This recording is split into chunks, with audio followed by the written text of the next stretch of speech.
about to go check out what I really wanted to come to D.C. for is the National African American Museum, the Smithsonian, I should say, National African American Museum.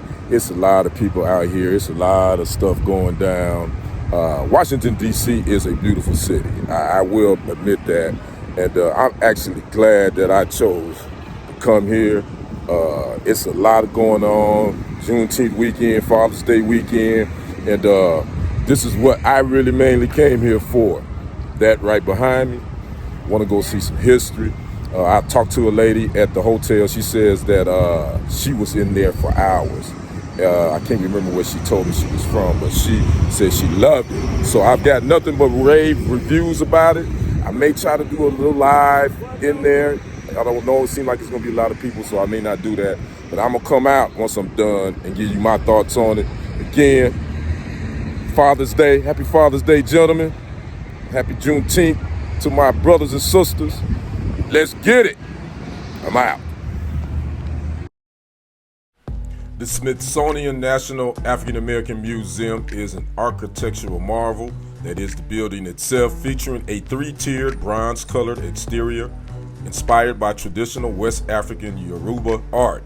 The museum spans 10 stories, 5 above ground, 5 below, taking visitors on a chronological and symbolic journey, which I had the pleasure of doing. Now, the below ground galleries, they are a powerful chronological path moving from the transatlantic slave trade through segregation and the civil rights movement up to the modern era. Notable artifacts include Harriet Tubman's shawl, Nat Turner's Bible, and an open cockpit Tuskegee Airman training plane. Now, the above ground levels is brighter, open levels celebrating African American triumphs and massive contributions to music, sports, style, literature, and visual arts. Highlights include Chuck Berry's Red Cadillac, a boombox owned by Chuck D of Public Enemy, and extensive fine art collections. And that's just to name a few.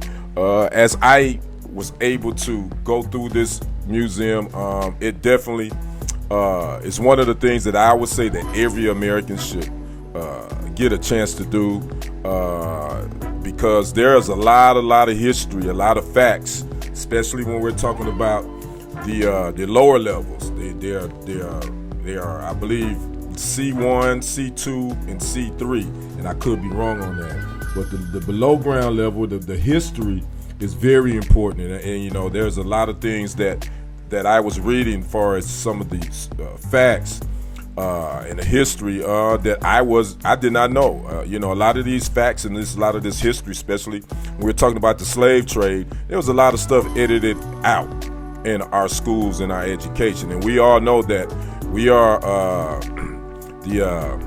that's under attack right now. Whitewashing history, editing history, taking history out, getting rid of African American history in certain educational syllabuses and whatnot. But going through this museum definitely brought up a lot of emotions for me. I can honestly say the one that really I had to take a step back and kind of get myself together was the Emmett Till Memorial. That particular not exhibit, but that particular memorial, they didn't allow you to take photos or anything like that. Matter of fact, you had to wait in a line. They only let a few in at a time because of the way it's set up. It showed, you know, that horrible act of violence against that young brother. They showed the picture that his mother made sure that Time magazine put on the front cover after his death, and we all know what that photo looked like. So there is a casket in there with that photo, and you kind of have to get on your tiptoes to see it. And it kind of brought up a lot of emotions considering where we are when it comes to our African history in this country.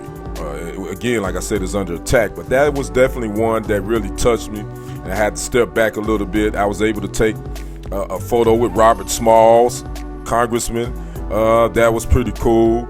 Again, this African American Museum in D.C., the National Museum, I have to say, I'm glad I was able to do this. I was able to tour this museum, as well as I was able to go see Dr. King's monument as well.